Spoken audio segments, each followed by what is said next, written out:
Olá amigo do Tratalks e do nosso querido FinDtalk, tudo bem com vocês? Eu sinceramente espero que sim.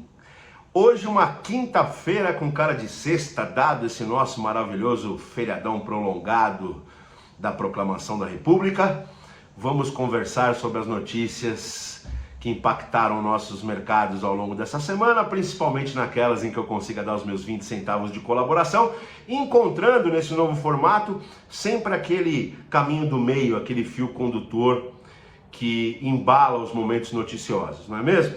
Vamos começar com segunda-feira. O Lincoln trouxe no nosso querido Morning Talks a notícia da BFintex e da PwC, que produzem anualmente a pesquisa Fintechs Deep Dive. Eles dão uma mergulhada no universo das fintechs, e a pesquisa esse ano, não obstante as importantes estatísticas demonstradas na pesquisa desse ano, a gente pode destacar, e eu convido vocês a acessarem o Morning Talks de segunda-feira e acessarem a reportagem como um todo.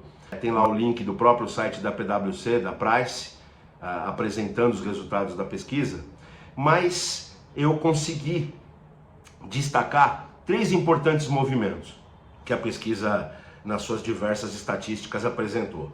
Eu consegui destacar que mais da metade das fintechs no Brasil já atingiu o seu ponto de equilíbrio financeiro, o seu EBITDA positivo, contra 43% em 2023, hoje 51% já atingiram o seu equilíbrio financeiro, uma excelente notícia.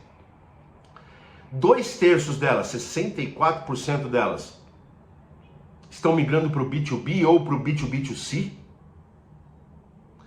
E a maioria delas hoje utiliza capital próprio para esse crescimento mais comedido, olhando sempre para o equilíbrio financeiro, né? A farra da tomada de capital, do investimento fácil, se interrompeu.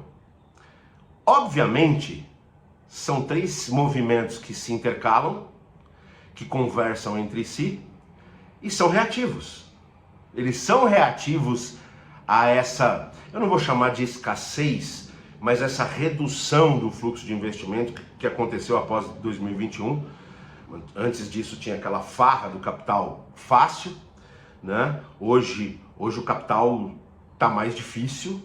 Os investimentos ainda acontecem no Brasil, de forma ainda bastante intensa, mas sem aquela farra do dinheiro fácil. Então, as fintechs foram obrigadas a repensar os seus modelos. Então, quando se fala que 2/3 estão atuando no mercado B2B, é uma correção de CAC, né? Buscar o cliente final, buscar o C, buscar o B2C é mais caro. O CAC, o custo de aquisição de clientes, fica muito mais alto. Então, para equilibrar os números, os caras foram obrigados a repensar os seus modelos de negócio, né? Também para a utilização de capital próprio, né? Dói mais quando o dinheiro é do seu bolso, não é mesmo? Então as empresas tiveram que repensar, as fintechs tiveram que repensar a sua estratégia, né? Para não desaparecerem. Com isso, acaba acontecendo o fenômeno positivo de várias delas, de mais da metade delas, estarem encontrando o seu ponto de equilíbrio. Então, o cenário que eu vou tratar de algumas notícias hoje é justamente esse, né? O fio condutor é o ponto de equilíbrio. Seja o ponto de equilíbrio financeiro, o ponto de equilíbrio estratégico, o ponto de equilíbrio na tomada de decisão. O quão importante é você entender o seu ponto de equilíbrio. Na terça-feira, a notícia da Gas Conecta, pelo Fernando Henrique de Oliveira, o segredo da Contabilizei, da gigante Contabilizei, para atrair investimentos milionários. A Contabilizei já conseguiu captar mais de R$1 bilhão com fundos importantes e agora, em outubro, captou mais 125 milhões de dólares do Warburg Pincus, da gestora americana Warburg Pincus, captou mais 125 milhões de dólares. Poxa, Pires, mas você acabou de dizer que as fintechs estão trabalhando com capital próprio, que a farra do investimento, do fluxo de capital diminuiu. Sim, eu não estou me desdizendo. O que a Contabilizei tem feito de diferente? Ela atingiu o sweet spot, ela atingiu o modelo, o ponto de equilíbrio exato. A Contabilizei é uma empresa cash positive, ela dá resultado positivo, ela apresenta 50 mil clientes, que por uma operação de contabilidade é um número bastante importante, continua apresentando crescimento de 30% ano contra ano em termos de aquisição de clientes, então ela está demonstrando para o investidor capacidade de crescimento com equilíbrio financeiro, sweet spot. Então, mais um dado que corrobora essa questão do ponto de equilíbrio. O Vitor, fundador e CEO da Contabilizei, apresentou essas credenciais para o Warburg, que entendeu que um investimento nessa operação é seguro, ainda que com valores, com tickets tão altos. Não vou discutir aqui a questão de quanto o Vitor preservou de posição na companhia, não é esse o ponto. O ponto é que com uma estratégia equilibrada entre growth e equilíbrio financeiro, você consegue sim justificar aportes milionários, e sim, eles ainda existem. Só não é mais a farra do boi. A próxima notícia da quarta-feira é da TI Insight, por sua redação, e apresenta os 4 desafios da entrega de inteligência artificial de forma segura e em escala, apresentado por um estudo do Gartner. Gartner fez um estudo com mais de 400 executivos CIOs que estão hoje pilotando as estratégias de inteligência artificial em suas companhias e traz informações super importantes. Então, é inexorável que inteligência artificial, ainda mais se atrelada à computação quântica, 2 dos temas em tecnologia mais atuais e mais hypados do momento, estão transformando e transformarão muito profundamente os negócios. Nós nem conseguimos identificar quanto. Então é fundamental sim que os decisores de tecnologia, principalmente os de tecnologia e os CEOs também, que tocam as operações, é importante que eles estejam envolvidos com esses assuntos, que eles estejam estudando esses assuntos e que estejam atuando no tema. Mas não se terá mais fluxo de investimento apenas por você estar no hype, por você estar tratando de um assunto absolutamente hypado. Até 2021 isso acontecia. Se você estava no hype, você tinha fluxo de investimento na sua operação. Hoje, estar no hype não é mais sinônimo de capturar grandes tickets com os investidores. Você precisa demonstrar que está no hype e que esse estar no hype significa benefício para a sua companhia. E aí, esse estudo da Gartner apontou 4 pontos fundamentais. Primeiro, legal você estar tratando de assuntos extremamente hypados como inteligência artificial, mas quanto e como você mensura o que IA está trazendo ou pode trazer ao seu negócio? Então, a concretização dos benefícios de IA é fundamental e ainda é uma zona absolutamente cinzenta. 2. Os custos de implementação de IA.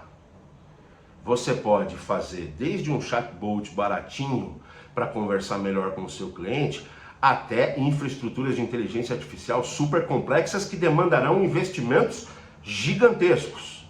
Então, como é que a sua estratégia nesse ponto é formulada para que a assunção desses custos seja equilibrada com a aquisição de receitas?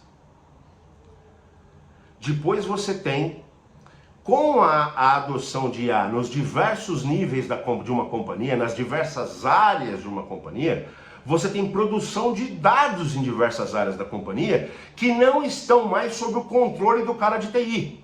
E isso pode se transformar em risco. Você tem muito dado sensível da companhia acontecendo em diversas áreas sem um guarda-chuva específico.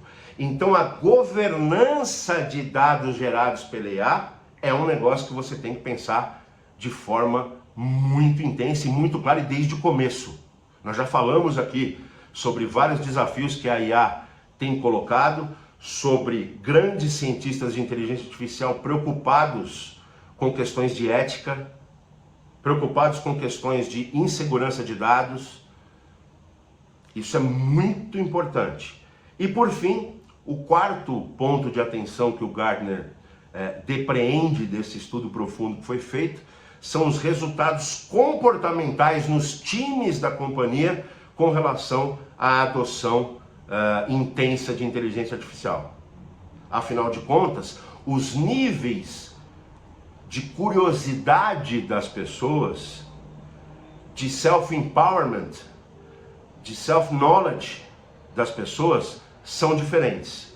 Se a sua companhia não determinar uma banda de rodagem, né, uma faixa de rodagem, uma governança de apropriação de conhecimento em IA, uma facilitação para que as pessoas tenham acesso ao conhecimento em IA, isso pode se transformar numa pressão enorme para o seu time e trazer resultados ruins para a sua operação como um todo. Afinal de contas, a IA será transformadora, é transformadora, mas ela não responderá por todos os pontos. As pessoas, as humanidades continuam importantes para as companhias.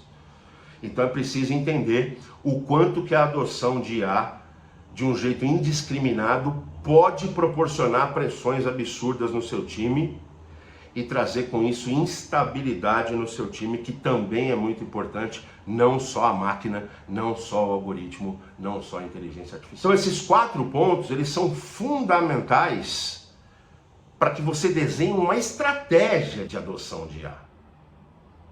Né? Não adianta, só porque é um assunto hypado, você enfiar água abaixo da sua corporação, da sua entidade, da sua empresa, você enfiar água abaixo uma adoção.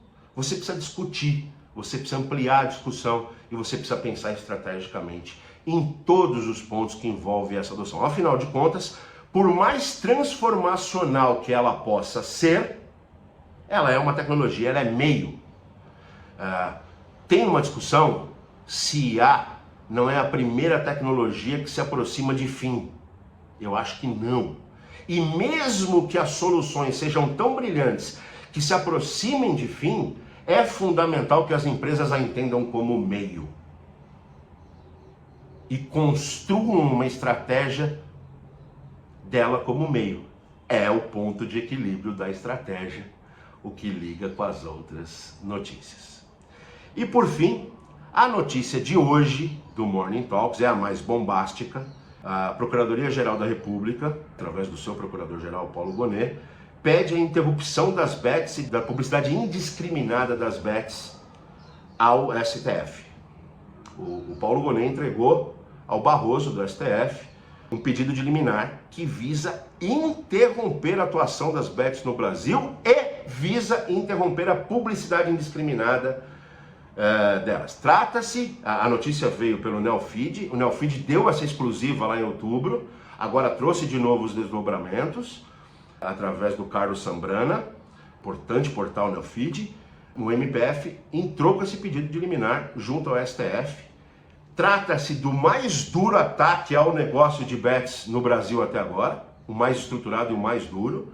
O Paulo Gonet colocou a liminar baseando-se em inconstitucionalidade, e aí ele posiciona a liminar. Convido vocês a acessarem o Morning Talks de hoje e acessarem a notícia. Mas o que eu quero tratar aqui é do ponto de equilíbrio novamente. Né? O Paulo Gonet, inclusive, cita o Instituto de Desenvolvimento do Varejo, através do Jorge Gonçalves Filho, seu presidente. Interessante que o Instituto para Desenvolvimento do Varejo atuou fortemente na questão dos chineses vendendo coisas baratas no Brasil há tempos atrás, agora atua fortemente nas bets. Eu não quero aqui arrumar uma briga com o IDV e com o Jorge Gonçalves, mas me parece ter um lado. Né? E a gente precisa olhar para esse negócio dando 50 passos para trás e olhar institucionalmente para esse negócio. Não de uma instituição ligada a um setor da economia brasileira. A gente precisa olhar como um todo. Já são mais de 200 bets funcionando no Brasil. Já são mais de 20 mil pessoas que trabalham nesse setor diretamente e obtêm o seu ganha-pão diretamente desse setor. Se a legislação que está sendo discutida evoluir, sair do mundo digital e vier para o mundo físico, com a abertura de cassinos e casas de aposta efetivas no mundo físico, esse número de pessoas que obterão seu sustento através desse segmento vai ser bem maior. Sem falar que pós-regulamentação existe uma expectativa de arrecadação gigantesca nesse negócio. São mercados que existem na Europa, no Reino Unido, por exemplo, existem há quase 100 anos e geram riquezas fenomenais para esses países. A gente não pode olhar só para o varejo. Quanto o varejo está perdendo porque a pessoa está decidindo apostar.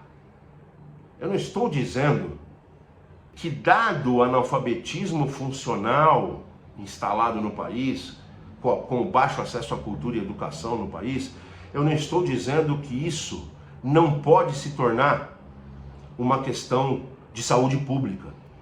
O desespero das pessoas é tão grande que elas tentam pelo caminho, na cabeça delas, mais fácil, né? Mas não dá para abrir mão. O alcoolismo produz danos irreversíveis à saúde das populações, mas as bebidas estão aí. O tabagismo produz males inexoráveis às populações, mas o cigarro está aí, pode ser vendido, né? Não se pode tratar esse tema. O boi tem carrapato, sim, mas a solução não pode ser tocar fogo no boi. A solução precisa ser mais ampla, precisa se abrir uma discussão. Eu acho que a própria liminar proposta pela PGR, ela já é... Eu convoco os juristas que nos assistem aqui a me ajudarem, a acessarem os nossos canais e fazerem, mas a própria liminar, ela pede a interrupção das ações, ela pede a interrupção dos negócios de bet no Brasil e depois ela pede que a publicidade das bets seja regulamentada. Pô, se vai acabar os negócios, não vai ter publicidade. Então, a própria liminar, me parece, e só me parece, não é uma informação, eu não tenho proximidade nenhuma com o Paulo Gonet, com o nosso eminente Procurador-Geral da República, mas me parece uma estratégia de balançar a árvore para discutir o que tem que ser discutido. Eu acho que talvez uma normativa, uma regulamentação mais dura para a publicidade das bets seja alguma coisa interessante a se discutir. Eu acho que pegar um pedaço, exigir das bets que desenvolvam programas de cuidado ao vício em jogo, para que essas pessoas não engordem as filas já enormes do SUS e que nós, pagadores de impostos, tenhamos que arcar com mais esse mal de saúde, mas não simplesmente acabar com um negócio que me parece um negócio pujante. É um negócio que foi muito aceito pelas pessoas, porque se não fosse, não tinha essa discussão, né? Tem muita gente que reserva um pedaço saudável do seu orçamento para fazer a sua fezinha, né? Nós vamos acabar com as loterias da Caixa Econômica, porque, teoricamente, elas também são um negócio de apostas. E elas também movimentam bilhões e bilhões há muitos anos no Brasil. Então, me parece que é mais uma questão de ponto de equilíbrio. Me parece que nós temos que sair das pressões dos grandes polos da sociedade e discutir essa coisa de forma madura, né? Entender quais são os benefícios e os malefícios que esse mercado pode trazer. Ou então, discutir de forma madura todos os mercados que podem trazer algum tipo de malefício. A gente tem discussões muito superficiais no Brasil e que ganham áreas de profundas, porque elas suscitam paixões de ambos os lados. Elas suscitam paixões de ambos os lados. Quando um cara vende bets, vende apostas, ele também é um varejo. O IDV não vai permitir que eles se associem ao IDV como varejistas de apostas? Ou as casas de apostas, através das suas instituições, já temos aí o Instituto do Jogo Legal, a Associação do Jogo Legal, me desculpem se eu estou citando os nomes erradamente aqui, esses caras também vão sair defendendo as suas instituições para o lado deles. E nós, como sociedade civil, precisamos fazer uma discussão muito mais ampla. É preciso sim regulamentar, é preciso sim fiscalizar duramente. É preciso punir as ações corruptas que acontecem.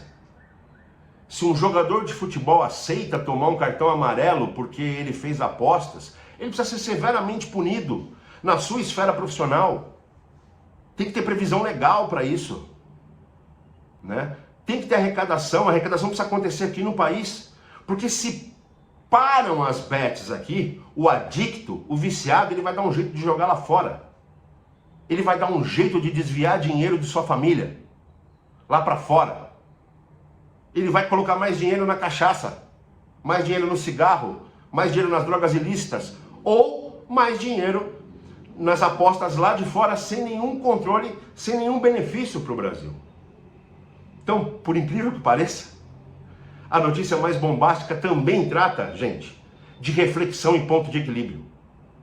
Esse é um mercado que existe em grande parte do mundo, gera riqueza em grande parte do mundo e gera malefício em grande parte do mundo. Como é que a gente trata para que os malefícios sejam administráveis e que a gente surfe da melhor forma possível a riqueza que ele gera?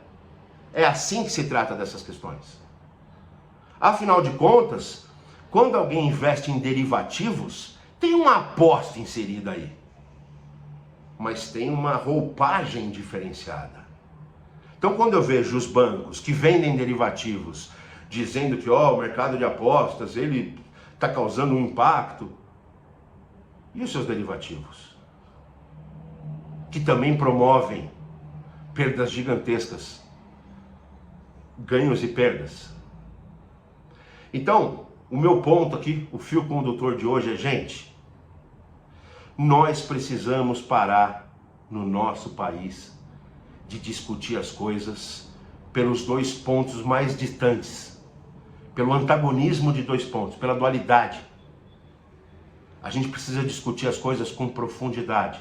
A gente precisa encontrar os pontos de equilíbrio. Seja para capturar investidor no meu negócio, eu preciso ter um pitch deck que não seja só um PowerPoint. Eu preciso ter as coisas intercaladas, falando entre si. Eu preciso pensar em crescimento, mas esse crescimento precisa ser sustentável, assim como a Contabilizei apresentou para o Warburg Pincus e convenceu os caras a aportarem mais 125 milhões de dólares na operação. Eu preciso olhar para as novas tecnologias e entender que não basta eu estar hypado. Esse hype precisa se concretizar em benefício no meu negócio e não somente pelo hype. Eu preciso tratar das bets não de uma forma histriônica. Eu preciso promover uma grande discussão na sociedade, entender se eu tenho capacidade de criar uma regulação, de fiscalizar esse novo mercado, e não o boi está com carrapato, toca fogo no boi. Nós vamos fazer uma nova série depois da série do Drex, que eu espero que vocês tenham visto.